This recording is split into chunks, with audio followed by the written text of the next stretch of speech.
Hello students, मैं हूं दिनेश दत्त और आप देख रहे हैं मेरा यूट्यूब चैनल स्टूडेंट टेक। पिछली वीडियो में हम लोगों ने ब्रायोफाइटा के जनरल कैरेक्टर्स जाने, कुछ इम्पोर्टेंट फीचर्स जाने और ब्रायोफाइटा का जो एक स्पेसिफिक मेंबर है जिसे हम लोग मार्केंसिया के नाम से भी जानते हैं, लीवरवर्ट्स के नाम से भी जानते हैं, ये इस टॉपिक को आज हम डिस्कस करने वाले हैं और वीडियो इम्पॉर्टेंट होगा क्योंकि ये भी एग्ज़ाम में पूछा जाता है। और जितना भी ये टॉपिक मैंने उठाया है ये NCERT बेस्ड है, NCERT के सिलेबस से है और कुछ अपना एक्स्ट्रा नॉलेज मैंने इसमें इंक्लूड किया हुआ है, तो आप लोग इसको ज़रूर देखें और अपने दोस्तों से ज़रूर शेयर करें। तो चलिए शुरू करते हैं।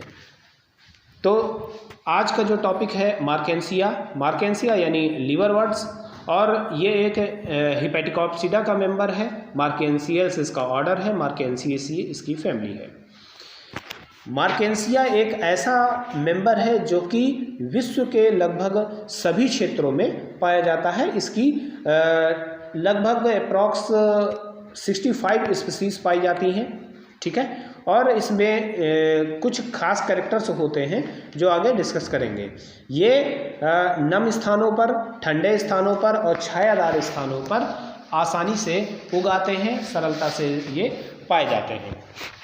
ये अगर जली हुई भूमि पर थोड़ी प्रचुर मात्रा में जब खाद उत्पन्न हो जाती है, ह्यूमस का फॉर्मेशन हो जाता है, वहाँ पर भी ये एक पूरी परत के रूप में उगाया करती है। बस इसको नमी चाहिए होता है क्योंकि ये एक ब्रायोफाइटा का मेंबर है। ब्रायोफाइटा के मोस्टली मेंबर्स में नमी की आवश्यकता होती है, मॉइस्चर होना ज़रूरी है। इंडिया में बहुत सारी इसकी स्पीसीज पाई जाती हैं, जिनमें से पॉलीमार्फा यानी मार्केंसिया पॉलीमार्फा, मार्केंसिया इंडिका और सिमलाना और पामेटा, ये जो है स्पीसीज हैं। लेकिन पूरे विश्व में, इवन देन इंडिया में भी मार्केंसिया पॉलीमार्फा एक सर्वव्यापी स्पीसीज मानी जाती है। मार्केंसिया की जो पॉलीमार्फा स्पीसीज है ये सबसे ज़्यादा देखने को मिलती है। ये लगभग 2500 से 3000 मीटर की ऊंचाई में भी ये सरलता से उगाते हैं और नदी के किनारों में, चट्टानों में और गीली मिट्टी पर ये आसानी से उगते हैं, ठीक है। इंडिया में ये पाए कहाँ कहाँ जाते हैं?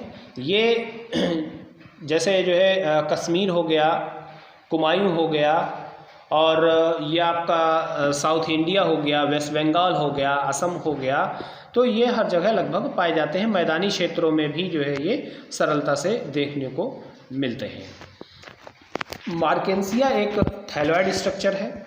इसका जो थैलस होता है ये कुछ इस प्रकार का होगा, ठीक है।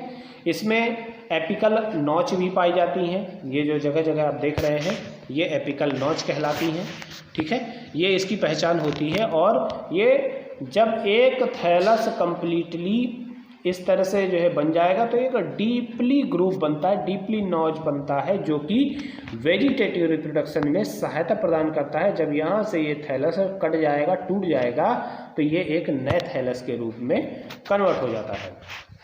ये इसका डॉर्सल सरफेस है और ये वाला इसका वेंट्रल सरफेस है, ठीक है। याद रखिएगा, डॉर्सल सरफेस है और इसका वेंट्रल सरफेस है। तो ये एक प्रोस्ट्रेट ग्रोथ करता है। डाइकॉटमसली इसमें ब्रांचिंग पैटर्न पाया जाता है और ये डार्क ग्रीन कलर का होता है। जो इसका ये थैलस होगा ये ग्रीन कलर का होगा, यानी कि गहरे हरे रंग का होता है और ज़मीन पर पड़े पड़े वृद्धि करता है। और इसमें जो बहुत ढेर सारी जो शाखाएं निकलती हैं वो हर एक में 2-2 करके निकलती हैं। जैसे एक थैलस ये हो गया तो कुछ इस प्रकार से जो है, अगर आप देखें तो एक ऐसे निकला, ये एक ऐसे निकला।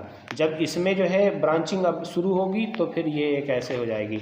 तो इस तरह से पूरा एक चक्र की तरह ये कंप्लीट थैलस बन जाया करता है। तो अगर आप जो है इसमें देखें, जो इसका डॉर्सल सरफेस है, तो डॉर्सल सरफेस में एक डॉर्सल लाइन आपको दिख रही होगी। ये एक डॉर्सल लाइन है, ठीक है। और इसमें पॉलीगोनल एरिया भी पाया जाता है। अगर आप लोग इसमें देखें तो ये एक कुछ इस प्रकार से स्ट्रक्चर आपको दिखाई दे रहे हैं छोटे छोटे, ये पॉलीगोनल एरिया है। ठीक है, इस पॉलीगोनल एरिया से थोड़ा जो है ये एयर चैम्बर अंदर की ओर जुड़ा हुआ होता है और गैसेस एक्सचेंज वगैरह भी सरलता से पॉलीगोनल एरिया से होता रहता है। इसमें एक छोटा सा पोर होता है। और डॉर्सल लाइन पर अगर आप लोग गौर से देखें तो कुछ जो है कप लाइक स्ट्रक्चर्स आप लोगों को दिखाई दे रहे होंगे। ये कप लाइक स्ट्रक्चर्स क्या कहलाते हैं? जेमा कप कहलाते हैं।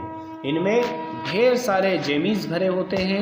इन जेमीज, जब जेमीज जो है मैच्योर हो जाती हैं तो जेमा कप ही डायरेक्टली टूट करके सॉइल सरफेस पर गिरेगा और जेमीज बाहर निकल आते हैं और जर्मिनेट होकर के नए प्लांट को जन्म देते हैं। ठीक है, अब इसमें इसका वेंट्रल सरफेस अगर देखें, वेंट्रल सरफेस में राइजोइड्स और स्केल्स पाए जाते हैं। राइजोइड्स क्या है? मैंने जो है पिछली वीडियो में बताया था। राइजोइड्स एक ऐसा ऑर्गन होता है, एक ऐसा अपेंडेज होता है जो थैलस के वेंट्रल सरफेस पर पाया जाता है और ये वाटर कंडक्शन का काम करता है और साथ ही साथ थैलस को सॉइल सरफेस पर स्थिर बनाए रखने का भी काम करता है। तो ये अगर आप लोग जो है देखें तो ये जो आप लोगों को मोटे मोटे जो ड्राफ्ट के स्ट्रक्चर दिखाई दे रहे हैं ब्लैक कलर के, ये एक्चुअल में स्केल्स होते हैं। लेकिन अगर बीच बीच में अगर आप देखें तो कुछ हेयर लाइक स्ट्रक्चर्स भी आपको दिखाई दे रहे होंगे, ये राइजोइड्स कहलाते हैं। ये है मूलाभास यानी राइजोइड्स। ठीक है, रूट लाइक स्ट्रक्चर्स होता है। तो ये अब राइजोइड्स की बात करते हैं तो राइजोइड्स होते कितने प्रकार के हैं? पहला देखिए tuberculate rhizoids, smooth walled rhizoids और एपेंडिकुलेट राइजोइड्स।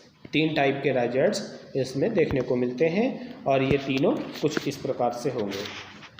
ट्यूबरकुलेट राइजोइड्स जो होगा, इनमें जो है छोटे छोटे से ट्यूबर लाइक स्ट्रक्चर्स पाए जाते हैं। जो स्मूथ वॉल्ड होगा, इसमें जो है एकदम चिकनी भित्ति पाई जाती है। इसमें जो है किसी भी प्रकार का उभार या अपेंडेज नहीं पाया जाता है।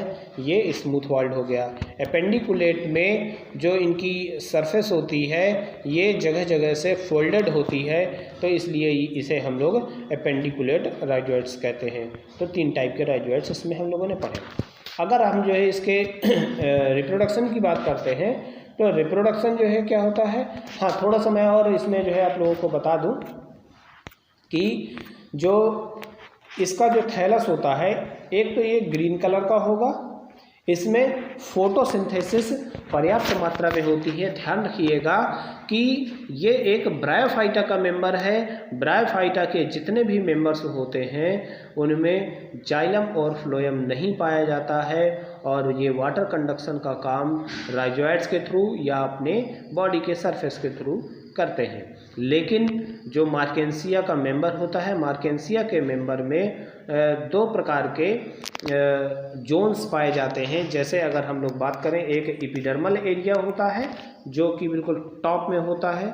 ये जो पूरी सरफेस दिखाई दे रही है ये एपिडर्मल एरिया कहलाएगा। और जब इसका जो है सेक्शन काटते हैं तो उसके अंदर एक फोटोसिंथेटिक एरिया होगा।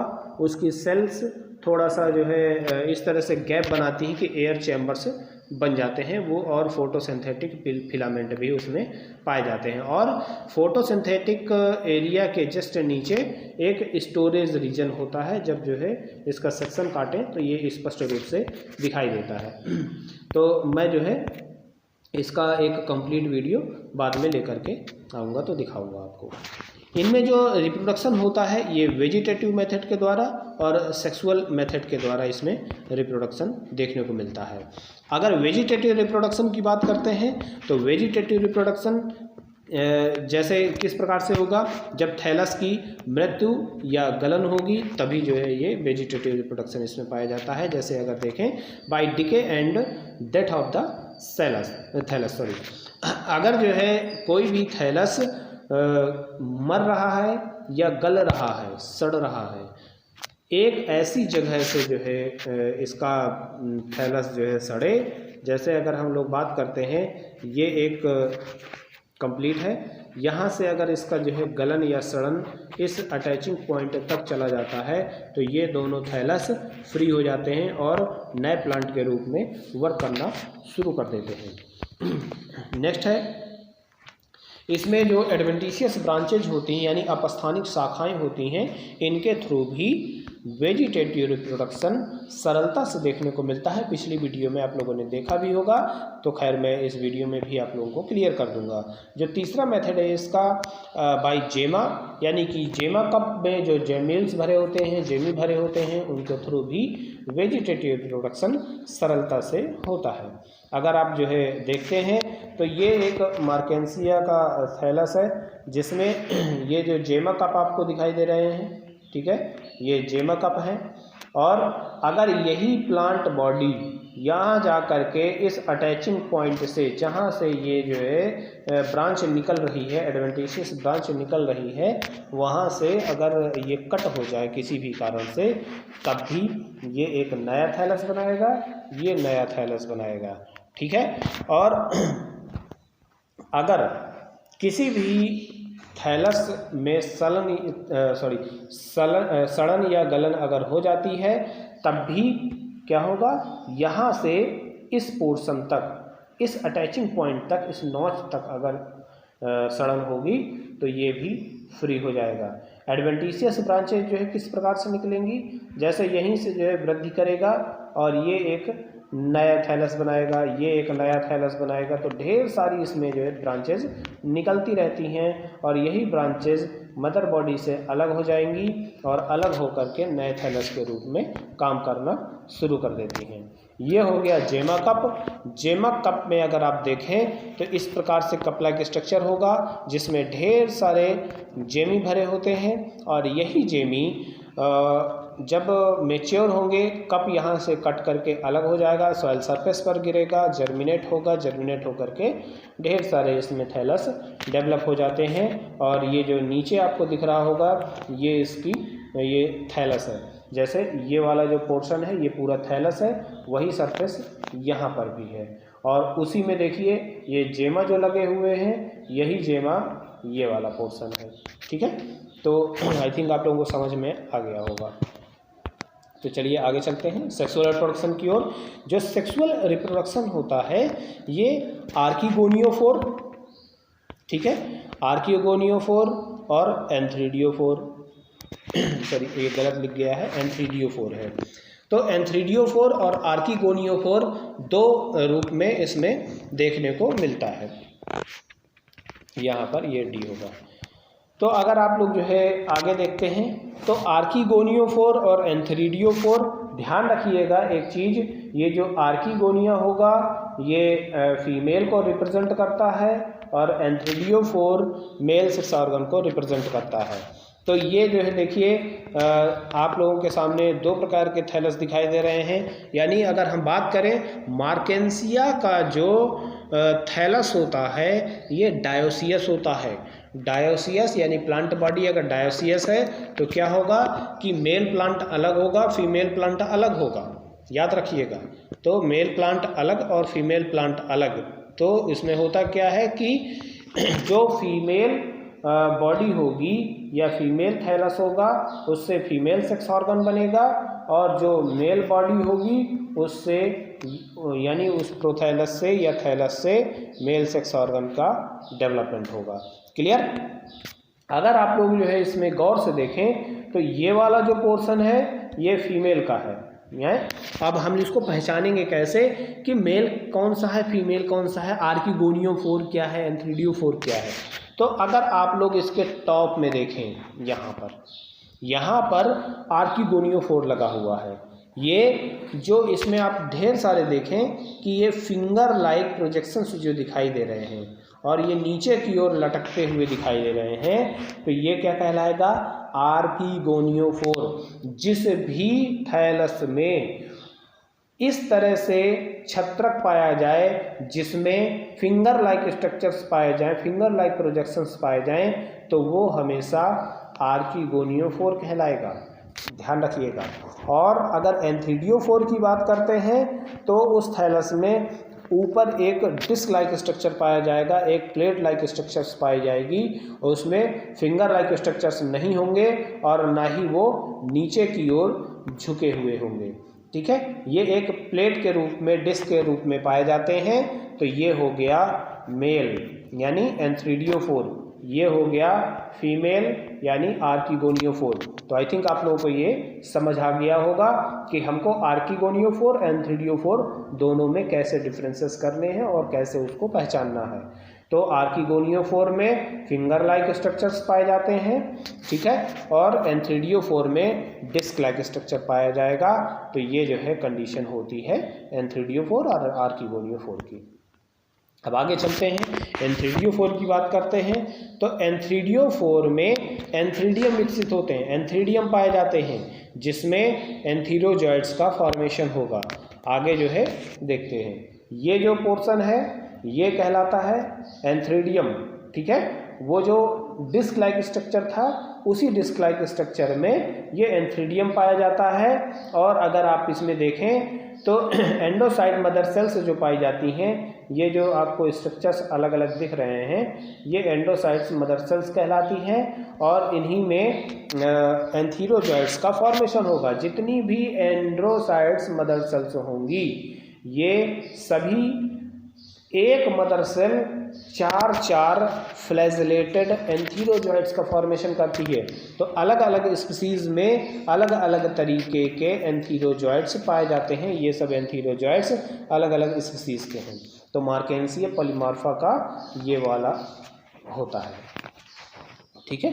तो ये जो ध्यान रखिएगा फ्लैजेलेटेड होते हैं, फ्लैजेलेटेड होने के कारण इनमें होगा क्या कि बहुत तेज़ी से ये आगे की ओर मूव कर जाते हैं और आर्किगोनिया की तरफ ये पहुंच जाया करते हैं। अब बात करते हैं आर्किगोनियोफोर की। तो आर्किगोनियोफोर में पाया जाता है आर्किगोनिया, आर्किगोनिया डेवलप होंगे और आर्किगोनिया कुछ इस प्रकार का होता है। और आर्किगोनिया में अगर आप देखेंगे तो ऊपर की तरफ कवर सेल और अंदर की तरफ अगर आप देखें तो ये नेक कैनाल सेल, और यहाँ पर पूरी कोशिकाओं की बाहर एक श्रृंखला पाई जाती है जिसे हम लोग नेक के नाम से जानते हैं। और नेक कैनाल सेल के जस्ट नीचे एक वेंटर कैनाल सेल पाई जाती है और सबसे लास्ट में अगर आप देखें एक ब्रॉड स्ट्रक्चर है जिसे एग कहते हैं, ठीक है। ये जो है एग कहलाएगा। एग क्या होता है? फीमेल गैमीट होता है। एग जो है फीमेल गैमीट कहलाएगा और एंथीरोजॉइड्स मेल गैमीट कहलाएंगे।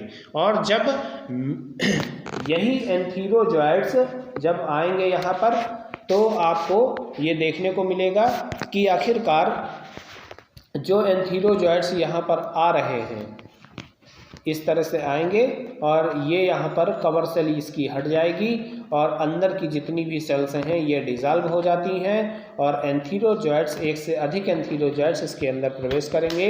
लेकिन कोई भी एक एंथीरोजॉइड इस एग सेल को फ्यूज़ करेगा, फर्टिलाइज करेगा और जाइगोट का फॉर्मेशन करता है। तो ये जो है एक सेक्सुअल रिप्रोडक्शन को रिप्रेजेंट करता है, सेक्सुअल रिप्रोडक्शन जो है कंप्लीट करेगा। तो इस ये हमारा मार्केंसिया वाला पोर्शन ख़त्म हुआ। एक चीज़ जो है आप लोगों को और बता दूं, आप लोगों ने इसमें देखा होगा टाइटल में लिखा हुआ है और थंबनेल में लिखा हुआ है लीवर वर्ड्स। आखिरकार मार्केंसिया को लीवर वर्ड्स क्यों कहते हैं ये भी थोड़ा सा जान लीजिए। मार्केंसिया एक ऐसा प्लांट किंगडम का वरदान है जिसके द्वारा लीवर से संबंधित सभी बीमारियों की दवा बनती है।